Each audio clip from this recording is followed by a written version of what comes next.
តោះអូខេថ្ងៃនេះយើងជួបគ្នាជាមួយនឹងវិញ្ញាសាទី7អូខេវិញ្ញាសាទី7លោកគ្រូបានរៀបចំ10សំណួរដូចគ្នាដែលសំណួរទី1សួរថាតើផ្នែកណារបស់រុក្ខជាតិដែលធំជាងគេហើយមាននីតិដូចម្ដេចអញ្ចឹងផ្នែកដែលធំជាងគេរបស់រុក្ខជាតិគឺជាឫសមាននីតិ3យ៉ាងគឺស្រូបទឹកនិងអំបិលខានិកចងភ្ជាប់ដើមទៅនឹងដីហើយនឹងផ្ទុកអាហារបម្រុងរបស់វាឈ្មោះថាអាមីដុងបាទអញ្ចឹងតួនាទីរបស់ឫសមាន3ហ្នឹងទី2បាទតើប្រព័ន្ធប្រសាទសត្វឆ្អឹងកងចែកចេញជាប៉ុន្មានផ្នែកអ្វីខ្លះអញ្ចឹងសំណួរមួយនេះបើយើងឆ្លើយតែ2ផ្នែកហើយអត់ឆ្លើយនីតិគឺពិន្ទុវាបានតែ 40% ទេអញ្ចឹងប្រព័ន្ធប្រសាទរបស់សត្វឆ្អឹងកងមាន2ផ្នែកគឺមជ្ឈមណ្ឌលប្រសាទដែលមានខួរក្បាលនិងខួរឆ្អឹងខ្នងហើយតួនាទីរបស់វាគឺទទួលព័ត៌មានបកស្រាយព័ត៌មានឆ្លើយតបព័ត៌មានបាទទី2បរិមណ្ឌលប្រសាទគឺជាបណ្ដាញសរសៃប្រសាទដែលមានសរសៃប្រសាទ2គឺសរសៃប្រសាទវិញ្ញាណនាំនិងសរសៃប្រសាទចលករសរសៃប្រសាទវិញ្ញាណនាំគឺជាសរសៃប្រសាទដែលដឹកនាំព័ត៌មានចេញពីសរីរាង្គវិញ្ញាណទាំង5របស់យើងបញ្ជូនទៅឲ្យខួរក្បាលនិងខួរឆ្អឹងខ្នងចំណែកឯសរសៃប្រសាទចលករវិញគឺមានតួនាទីទទួលបញ្ជាពីខួរក្បាលហើយបញ្ជាមកលើសរីរាង្គប្រតិកម្មគឺសាច់ដុំនិងក្រពេញហើយវាបញ្ជាទៅលើប្រព័ន្ធ3ទៀតមានប្រព័ន្ធប្រសាទឆន្ទៈដែលបញ្ជាទៅលើសាច់ដុំជាប់ឆ្អឹងប្រព័ន្ធប្រសាទអឆន្ទៈដែលភ្ញយទៅលើសរីរាង្គខាងក្នុងមានកាពះពវៀនថ្លើមប្រមាត់ការបញ្ចេញចោលការបញ្ជូនបញ្ចេញរសរំលាយអាហារផ្សេងៗហ្នឹងបាទហើយនឹងប្រព័ន្ធនឺរ៉ូនអង់ដូគ្រីនគឺជាប្រព័ន្ធដែលភ្ញយក្រពេញអង់ដូគ្រីនឲ្យផលិតអរម៉ូនបាទអូខេសំណួរទី3គេឲ្យយើងប្រៀបធៀបប្រព័ន្ធប្រសាទរបស់សត្វឆ្អឹងកងនិងសត្វឥតឆ្អឹងកងជាសំណួរដែលធ្លាប់ចេញប្រឡងថ្នាក់ជាតិដែរណាអញ្ចឹងលក្ខណៈដូចគ្នារបស់ប្រព័ន្ធប្រសាទគឺទទួលបកស្រាយឆ្លើយតបព័ត៌មាន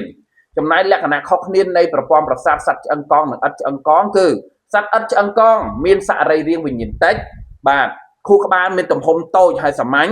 គ្មានអត្តកូលខួរនិងខួរតូចទេបាទអត្តកូលខួរកូនស្គាល់ណាអត្តកូលខួរគឺជាផ្នែកទាំងពីរនៃខួរក្បាលបានន័យថាមានផ្នែកខាងឆ្វេងនិងផ្នែកខាងស្ដាំដែលបែងចែកដោយចង្អូរជ្រៅវែងមួយបាទចំណែកឯសត្វឆ្អឹងកងវិញគឺមានសរីរាង្គវិញ្ញាណច្រើនខួរក្បាលមានទំហំធំហើយស្មុគស្មាញជាពិសេសពួកថនិកសត្វយើងថនិកសត្វជាសត្វដែលចិញ្ចឹមកូនដោយទឹកដោះនឹងឯងមានអត្តកូលខួរនិងខួរតូចហើយអត្តកូលខួរនិងខួរតូចនឹងខ្លះធំខ្លះតូចទៅតាមថ្នាក់ទាំង5របស់សត្វឆ្អឹងកងមានថ្នាក់ត្រីថ្នាក់កង្កែបថ្នាក់បក្សីថ្នាក់ល្មូននិងថ្នាក់ខនិកសត្វនឹងឯងអូខេសំណួរទី4សួរថាតើកូរ៉ូអ៊ីតជាអ្វីលក្ខណៈរបស់វាមានលក្ខណៈម៉េចហើយនីតិដូចម្ដេចអញ្ចឹងកូរ៉ូអ៊ីតគឺជាសន្ទាប់ទី2នៃភ្នាសគ្រាប់ភ្នែកដែលមានលក្ខណៈស្ដើងសម្បូរដោយសរសៃឈាមនិងជាតិពណ៌ត្នោតចាស់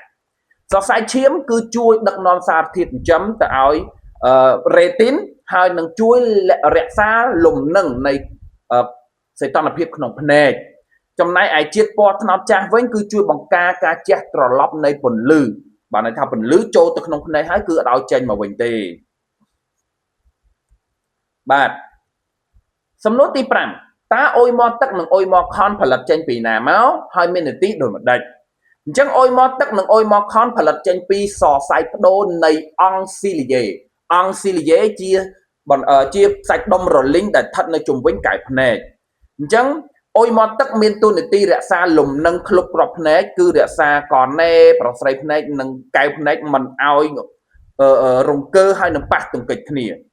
បាទចំណែកអុយមកខនវិញមាននីតិផ្ដល់ភាពមាំឲ្យគ្រាប់ភ្នែកបាទវានៅផ្នែកខាងក្រោយកែវភ្នែកអុយមកខនហ្នឹងណាគឺវាជួយការពារភ្នែកពីសម្ពាធខាងក្រៅដូចខ្យល់ក្នុងបាល់អញ្ចឹងអុយមកទាំងពីរផ្ដល់សារធាតុចិញ្ចឹមបន្ថែមសម្រាប់កែវភ្នែកនិងរ៉េទីនផងដែរបាទអញ្ចឹងនេះអង្គស៊ីលីយេជាសាច់ដុំរលីងដែលស្ថិតនៅជុំវិញកែវភ្នែកដែលចងភ្ជាប់ជាមួយកែវភ្នែកដោយសរសៃចំណងអូខេអញ្ចឹងសំណួរលេខ6លោកគ្រូយកលំពេងទៀតមកនិយាយណាអញ្ចឹងលំពេងនៅក្នុងឆ្នាំនេះអាចនឹងចេញណាអញ្ចឹងបានខ្ញុំយកលំពេងមកនិយាយច្រើនអញ្ចឹងលំពេងគឺជាជីលីកាដែលស្ថិតនៅទទឹងពោះ នៅក្រោមក្រពះនៅលើពោះវៀនតូចហើយបើនិយាយពីចន្លោះវិញគឺចន្លោះតម្រង់នោមដែលស្ថិតនៅខាងក្រោយលើចង្កេះរបស់យើងហ្នឹងអញ្ចឹងលំពែងស្ថិតនៅចន្លោះតម្រង់នោមនៅលើពោះវៀនតូចក្រោមក្រពះ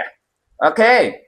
តើលំពែងផលិតអរម៉ូនអ្វីខ្លះអញ្ចឹងអរម៉ូនដែលផលិតនៅក្នុងលំពែងមាន2គឺអរម៉ូនអាំងស៊ូលីនដែលផលិតចេញពីកោសិកាបេតានិងអរម៉ូនកលុយកាកុងដែលផលិតចេញពីកោសិកាអាល់ហ្វាអញ្ចឹងអាំងបបែលចាំណាកុំឲ្យច្រឡំគ្នាអាំងបបែលអញ្ចឹងបានថាអាំងស៊ូលីនចេញពីបេតាហើយអរម៉ូនទាំងពីរអរម៉ូនអាំងស៊ូលីននិងអរម៉ូនកលុយកាកុងគឺជាអរម៉ូនដែលជួយតម្រូវជាតិស្ករក្នុងឈាមបើសិនជាជាតិស្ករឡើងអាំងស៊ូលីនចេញបើជាតិស្ករចុះកលុយកាកុងជាអ្នកចេញចូលនិយាយពីទម្រង់ទី2របស់ប្រូតេអ៊ីនអញ្ចឹងប្រូតេអ៊ីនមាន4ទម្រង់ទម្រង់ទី1ទម្រង់ទី2ទម្រង់ទី3និងទម្រង់ទី4អញ្ចឹងទម្រង់ទី2របស់ប្រូតេអ៊ីនជាចង្វាក់ប៉ូលីពពទីតដែលបត់បែនជាទម្រង់អាល់ហ្វានិងបេតាទៀតបាទហើយទម្រង់ទាំងពីរហ្នឹងគឺរឹងមាំដោយសម្ព័ន្ធអ៊ីត្រូសែនទម្រង់អាល់ហ្វាគឺជាចង្វាក់ប៉ូលីពពទីតដែលរុំជារង្វេលបាទរុំទៅមុខរហូតអញ្ចឹងទៅហើយទិសដៅនៃអាស៊ីតអាមីណេគឺទៅមុខទិសដៅតែមួយចំណែកឯទម្រង់សន្លឹកបេតាជាចង្វាក់ប៉ូលីពពទីតដែលបត់បែនតម្រៀបគ្នាជាផ្នត់សន្លឹកទៅមកចុចបច្ច្រាស់គ្នាអញ្ចឹងទិសដៅរបស់អាស៊ីតអាមីណេគឺផ្ទុយគ្នាទី9តើអង់ស៊ីមជាអ្វី